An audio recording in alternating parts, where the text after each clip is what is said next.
മണിക്കൂറിലെ ഏറ്റവും പ്രധാനപ്പെട്ട ഒരു വാർത്തയിലേക്കാണ് പോകുന്നത്. പാർലമെന്റ് വളപ്പിൽ നടന്ന പ്രതിഷേധത്തിനിടെ രാഹുൽ ഗാന്ധി ബിജെപി എംപിമാരെ ഗുരുതരമായി പരിക്കേൽപ്പിച്ചുവെന്ന് പോലീസ് കേസ്.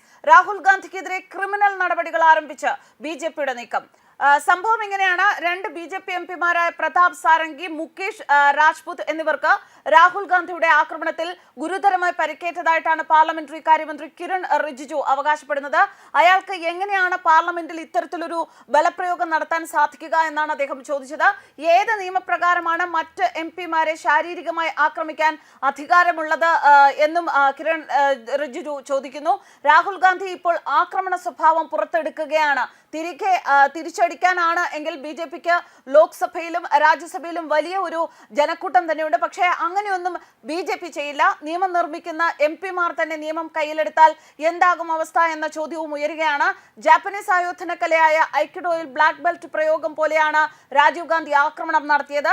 നിങ്ങൾ കരാട്ടെ, കുങ്ഫു എന്നൊക്കെ പഠിച്ചിരിക്കാം, എന്നാൽ ഇത് എംപിമാരെ ആക്രമിക്കാൻ വേണ്ടി പുറത്തെടുക്കരുത് എന്നും റിജിജു പറയുന്നു. ഇടത് കണ്ണിന് സമീപം പരിക്കേറ്റ പ്രതാപ് ചന്ദ്ര സാരംഗിയെ ആശുപത്രിയിൽ പ്രവേശിപ്പിച്ചിട്ടുണ്ട്. സാരംഗിയെ ആംബുലൻസിൽ കയറ്റി കൊണ്ടുപോകുന്നതിന്റെ വീഡിയോ ദൃശ്യങ്ങൾ പുറത്തു വന്നിട്ടുണ്ട്. മുറിവിൽ നിന്ന് രക്തം വരുന്നത് ദൃശ്യങ്ങളിൽ കാണാൻ സാധിക്കും. സംഭവത്തിൽ രാഹുൽ ഗാന്ധിയും പ്രതികരണവുമായി രംഗത്തെത്തിയിട്ടുണ്ട്. പാർലമെന്റ് കവാടത്തിലേക്ക് താൻ കടക്കാൻ ശ്രമിക്കുകയായിരുന്നു. അതിനിടെ ബിജെപി എംപിമാർ തടയാനും ഭീഷണിപ്പെടുത്താനും ശ്രമിച്ചു എന്നും അതിനിടെയാണ് ഇത്തരത്തിലൊരു പ്രത്യാക്രമണം ഉണ്ടായത് എന്നുമാണ് രാഹുലിന്റെ വാക്കുകൾ. മല്ലികാർജുൻ ഖാർഗെയാണ് വീണത്. ബിജെപി എംപിമാരാണ് ഞങ്ങളെ തടയാൻ ശ്രമിച്ചത് എന്നും രാഹുൽ ഗാന്ധി പറഞ്ഞു. അതേസമയം സാരംഗിയുടെ അവകാശവാദങ്ങളോട് ഗാന്ധി ശക്തമായി പ്രതികരിച്ചു. തന്റെ പാർലമെന്റിലേക്കുള്ള പ്രവേശനം തടയുന്നത് ഒരു കൂട്ടം ബിജെപി എംപിമാരാണെന്നും അവർ തന്നെയും കോൺഗ്രസ് മേധാവി മല്ലികാർജുൻ ഖാർഗെയും ഉന്തുകയും തള്ളുകയും ഒക്കെയായിരുന്നു ചെയ്തത് എന്നും അതാണ് സംഘർഷത്തിന് അവിടെ കാരണമായത് എന്നും മാധ്യമപ്രവർത്തകരോട് രാഹുൽ ഗാന്ധി വിശദീകരിച്ചു. ഞാൻ അകത്തേക്ക് കയറാൻ ശ്രമിക്കുകയായിരുന്നു, പക്ഷേ ബിജെപി എംപിമാർ എന്നെ തടയാൻ ശ്രമിക്കുകയായിരുന്നു. അവർ എന്നെ തള്ളിയിടുകയും ഭീഷണിപ്പെടുത്തുകയും ചെയ്തു.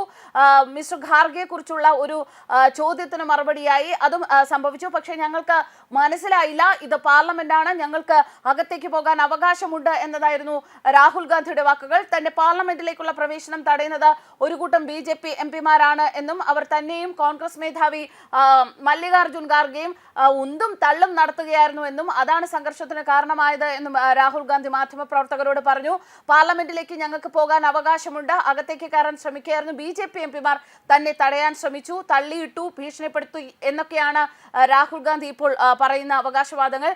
രാഹുൽ ഗാന്ധി ഗോവണിക്ക് സമീപം നിൽക്കുകയായിരുന്നു. പ്രതിഷേധ മാർച്ചിനിടെ ഒരു എം പിയെ പിടിച്ചു തള്ളി. അദ്ദേഹം എന്റെ പുറത്താണ് വീണത്, അങ്ങനെ ഞാൻ നിലത്ത് വീണു എന്ന് ബിജെപി എം പി പറയുന്നു. ലോക്സഭാ പ്രതിപക്ഷ നേതാവ് രാഹുൽ ഗാന്ധിയുടെയും കോൺഗ്രസ് എം പി പ്രിയങ്ക ഗാന്ധിയുടെ നേതൃത്വത്തിൽ അംബേദ്കർ പ്രതിമയുടെ മുന്നിൽ നിന്നാണ് പ്രതിപക്ഷം പ്രതിഷേധം ആരംഭിച്ചത്.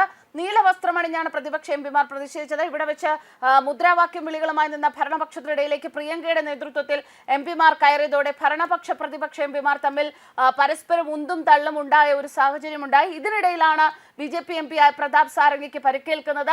രാഹുൽ ഗാന്ധിയുടെ ആക്രമണത്തിൽ തനിക്ക് തലയ്ക്ക് പരിക്കേറ്റതായി ബിജെപി എം പി സാരംഗി പറഞ്ഞു. തന്റെ മേൽ വീണ ഇയാളെ രാഹുൽ ഗാന്ധി തള്ളിയിട്ടു എന്നും സാരംഗി പറയുന്നു. അതിനുശേഷം ഞാൻ താഴെ വീണു, ഞാൻ ഗോവണിപ്പടിക്ക് സമീപം നിൽക്കുകയായിരുന്നു, ഒരു എം പിയെ രാഹുൽ ഗാന്ധി തള്ളിയിട്ടു.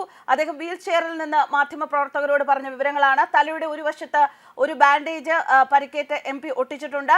പാർലമെന്റിന് പുറത്തു നിന്നുള്ള ദൃശ്യങ്ങൾ സാരംഗിയെ ആംബുലൻസിൽ ആശുപത്രിയിലേക്ക് കൊണ്ടുപോകുന്നതാണ് കാണിക്കുന്നത്. ഡോക്ടർ BR അംബേദ്കറെ കുറിച്ചുള്ള ഷായുടെ പരാമർശങ്ങളെ തുടർന്നാണ് സംഘർഷത്തിലേക്ക് വഴി തുറന്നത് എന്നതാണ് ഇപ്പോൾ പുറത്തുവരുന്ന വിവരങ്ങൾ. എന്തൊക്കെയായാലും തന്റെ നിലമറന്ന് ഇപ്പോൾ അക്രമാസക്തനാകുന്ന അല്ലെങ്കിൽ സഹപ്രവർത്തകരോട് ബിജെപി എംപിമാരോട് തന്റെ കൂടെ പാർലമെന്റിൽ ഉള്ള മറ്റു പാർലമെന്റേറിയൻസിനോട് അദ്ദേഹം ഇപ്പോൾ അതിരുവിട്ട് പെരുമാറുന്ന കാഴ്ചകളാണ് ഇന്നത്തെ ഈ സംഘർഷത്തിലൂടെ കാണാൻ സാധിക്കുന്നത്.